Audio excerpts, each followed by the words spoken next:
Hi friends, ఈరోజు వర్షం పడడంతో చల్లగా ఉండే ఎగ్ ఫ్రైడ్ రైస్ తీసుకొచ్చా. ఎగ్ ఫ్రైడ్ రైస్ సాఫ్ట్గా చేయించుకున్నా, చాలా బాగుంటుంది. టేస్ట్ చేసి చూద్దాం.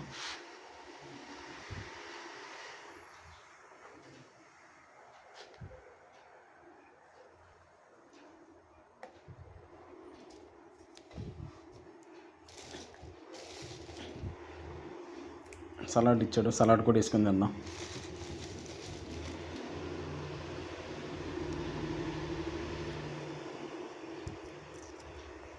Okay, let's taste egg fried rice.